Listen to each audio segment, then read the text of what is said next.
Hello friends, Career Point sir ji YouTube channel पर आप सभी का स्वागत है। साथियों, आज की इस वीडियो में हम इनकम टैक्स डिटेल भरने की पूरी प्रक्रिया को समझेंगे। साथियों, जैसा कि आपको पता है कि वित्तीय वर्ष के अंत में हमें अपने इनकम टैक्स की डिटेल भरकर अपने डिपार्टमेंट को देनी होती है, जिसे हम आयकर विवरणिका बोलते हैं। इसी टाइम हमें तय करना होता है कि हमें कहाँ पर निवेश करना है, कितना निवेश करना है, इनकम टैक्स किस नियम से पे करना है। अगर आपको इनकम टैक्स डिटेल भरने में या ITR अप्लाई करने में किसी तरह की कोई समस्या आती है तो आप हमारे एक्सपर्ट के थ्रू अपना ITR अप्लाई करा सकते हैं। आप दिए हुए नंबर पर संपर्क कर सकते हैं, हमारे एक्सपर्ट आपकी पूरी सहायता करेंगे। इस वीडियो में हम 16,448 भर्ती में ज्वाइन करने वाले टीचर्स के इनकम टैक्स की गणना करेंगे। साथ ही साथ आपको बताएंगे कि आपको कितना निवेश करना है जिससे आपका टैक्स जीरो हो जाए। वीडियो को शुरू करने से पहले आपसे निवेदन है, अगर आप हमारे चैनल पर पहली बार विजिट कर रहे हैं तो हमारे चैनल को सब्सक्राइब कर लीजिए ताकि आने वाली सभी वीडियो के नोटिफिकेशन आपको टाइम से मिलते रहें। तो शुरू करते हैं आज की वीडियो। साथियों, बेसिक एजुकेशन डिपार्टमेंट में इनकम टैक्स की गणना मार्च से लेकर फरवरी तक की जाती है। तो सबसे पहले हम मार्च से लेकर फरवरी तक के वेतन की गणना करते हैं। 16,448 भर्ती में ज्वाइन करने वाले टीचर्स का वर्तमान में जो मूल वेतन है वो 42,300 है, जबकि मार्च 2022 में मूल वेतन 41,100 था। महंगाई भत्ता 31% की दर से 12,741 रुपये, मकान भत्ता ग्रामीण क्षेत्र के अनुसार 1,340 रुपये। अगर आप शहरी क्षेत्र में रहते हैं तो आप शहरी मकान भत्ते के हिसाब से गणना कर सकते हैं। तो यहाँ पर टोटल सैलरी बनती है 55,181 रुपये। अगर आपकी NPS कटौती होती है तो ये कटौती बनती है 5,384 रुपये। यहाँ पर हमने एडवांस टैक्स के 1,000 रुपये शो किए हैं। GIS कटौती 87 रुपये। टोटल कटौती 6,471 रुपये। कटौती के बाद खाते में जमा 48,710 रुपये। तो ये कैलकुलेशन आप अपने अकाउंट के अनुसार ज़रूर चेक कर लें। उसके बाद अप्रैल, मई, जून 4 महीने तक आपका इतना ही वेतन रहा। इसके बाद हम जुलाई के वेतन की गणना करते हैं।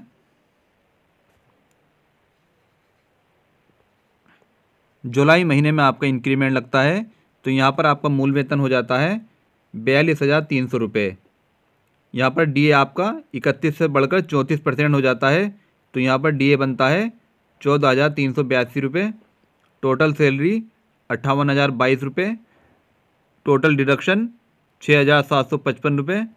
खाते में जमा 51,267 रुपये। यही सैलरी आपकी अगस्त महीने की बनती है। सितंबर महीने में आपकी GIS कटौती होना बंद हो गई थी तो यहाँ पर हमने GIS कटौती में कुछ नहीं लिखा है। तो यहाँ पर खाते में जमा 51,354 रुपये। उसके बाद अक्टूबर महीने में महंगाई भत्ता 34% से बढ़कर 38% हो जाता है तो यहाँ पर महंगाई भत्ता बनता है 16,074 रुपये। यहाँ पर टोटल सैलरी बनती है 59,714 रुपये। खाते में जमा 52,877 रुपये। यही सैलरी हमारी नवंबर और दिसंबर की। उसके बाद हम जनवरी 2023 की सैलरी की गणना करते हैं। जनवरी में मूल वेतन 42,300 रुपये। टोटल सैलरी 59,714 रुपये। यहाँ पर हमने एडवांस टैक्स के शो नहीं किए हैं तो टोटल कटौती 5,837 रुपये।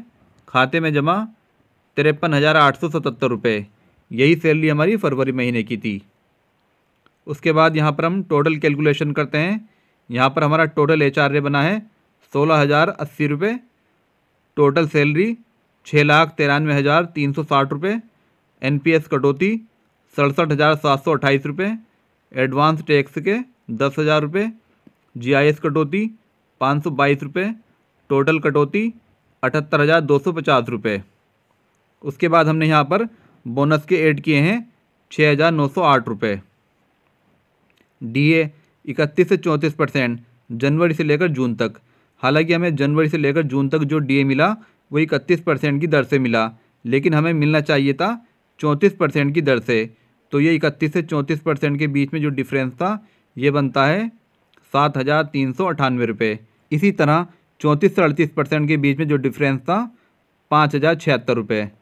तो 6,93,360 में ये हम तीनों ऐड करते हैं तो यहाँ पर बनती है टोटल सैलरी 7,12,742 रुपये। अब हम टैक्स की गणना करते हैं। इनकम टैक्स की गणना करने से पहले हमें अपने निवेश को चेक करना होता है। तो यहाँ पर निवेश के कई सारे विकल्प हैं, PPF, GIS, LIC, tuition fee, home loan. अगर आपका होम लोन है तो आपको केवल प्रिंसिपल अमाउंट ही यहाँ पर शो करना है। एनएससी, एफडी, अन्य जो एटीसी के अंतर्गत हों, तो एटीसी के अंतर्गत आपकी जो निवेश की सीमा होती है वो 1.5 लाख होती है, लेकिन अगर आपकी एनपीएस कटौती होती है तो निवेश की ये सीमा बढ़कर 2 लाख हो जाती है। उसके बाद एटीडी मेडिकल बीमा, अगर आपकी मेडिकल पॉलिसी है तो यहाँ पर आप अधिकतम 25,000 रुपये क्लेम कर सकते हैं। एटीजी प्रधानमंत्री राहत कोष, तो एटीजी के अंतर्गत आप प्रधानमंत्री राहत कोष या सीएम राहत कोष या किसी भी रजिस्टर्ड धार्मिक स्थल पर दान दे सकते हैं, इसकी कोई लिमिट नहीं है। तो यहाँ पर हमारा टोटल इन्वेस्टमेंट है 1,47,250 रुपये। इसके बाद हम टैक्स की गणना करते हैं पुराने नियम के अनुसार। तो यहाँ पर हमारी ग्रोस सैलरी है 7,12,742 रुपये, लेस स्टैंडर्ड डिडक्शन जिसे हम मानक कटौती बोलते हैं, तो यहाँ पर हमने 50,000 रुपये माइनस किए हैं। ये केवल सैलरीड पर्सन के लिए छूट होती है, बिजनेसमैन के लिए ये छूट नहीं होती। उसके बाद लेस एचआरए के हमने 16,080 रुपये माइनस किए हैं। उसके बाद लेस हाउस लोन इंटरेस्ट, अगर आपका हाउस लोन है तो उसका इंटरेस्ट आपको यहाँ पर माइनस करना होगा। बैलेंस इनकम, तो यहाँ पर हमारी बैलेंस इनकम बनी 6,46,662 रुपये। अदर इनकम, अगर आपकी कोई अदर इनकम है तो वह आपको यहाँ पर लिखनी होगी। टोटल इनकम 6,46,662 रुपये, लेस टोटल डिडक्शन, तो उसके बाद आपको अपना इन्वेस्टमेंट यहाँ पर माइनस करना होगा। हमारा इन्वेस्टमेंट था 1,47,250 रुपये। तो यहाँ पर हमारी टैक्सेबल इनकम बनती है 4,99,412। इस 4,99,412 पे हमारा टैक्स बनेगा। तो सबसे पहले हम टैक्स स्लैब को देखते हैं। ओल्ड टैक्स स्लैब के अनुसार 2.5 लाख तक 0, 2.5 लाख से 5 लाख तक 5% और 5 लाख से 10 लाख तक 20%।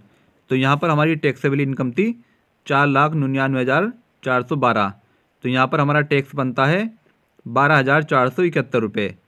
उसके बाद रिबेट अंडर सेक्शन 87 है, तो 87 के अनुसार हमें यहाँ पर 12,500 की छूट मिलेगी, क्योंकि हमारी टैक्सेबल इनकम 5 लाख से कम है। 87A के अनुसार अगर हमारी टैक्सेबल इनकम 5 लाख या 5 लाख से कम होती है तभी हमें 12,500 की अतिरिक्त छूट मिलती है। तो यहाँ पर हमारा टैक्स बना है 12,471 और हमें 12,500 की छूट मिल रही है, तो इसलिए हमारा टैक्स बना है 0। Add education and health cess, तो यहाँ पर 4% ऐड होता है, तो यहाँ पर हमारा टैक्स था 0, इसलिए 4% सरचार्ज भी 0, टैक्स 0। रिबेट अंडर सेक्शन 89, अगर हमारा पिछले साल का एरियर इस साल की सैलरी में जुड़कर आया है तभी हमें एक फॉर्म 10 ही बनना होता है।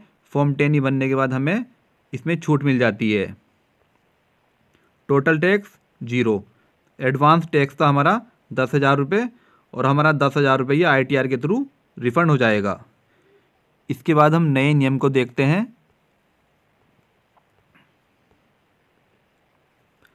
टैक्स की गणना नए नियम के अनुसार, तो यहाँ पर हमारी ग्रोस सैलरी थी 7,12,742 रुपये। नए नियम के अनुसार टैक्स में कोई छूट नहीं मिलती, आपने कितना भी इन्वेस्टमेंट किया हो आपको कोई छूट नहीं मिलेगी। तो यहाँ पर हमारी टैक्सेबल इनकम हुई 7,12,742 रुपये। इस 7,12,742 पे हम टैक्स की गणना करेंगे।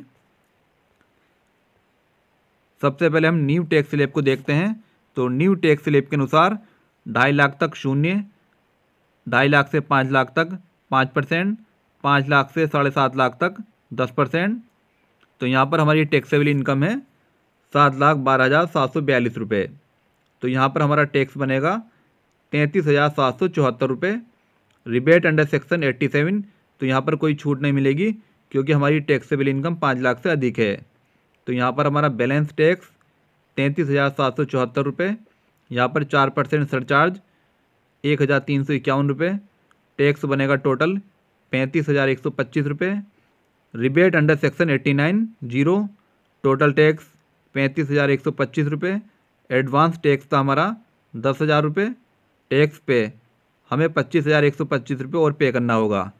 पुराने नियम के अनुसार हमारा टैक्स बना था 0, जबकि नए नियम के अनुसार हमारा टैक्स बना है 35,125 रुपये।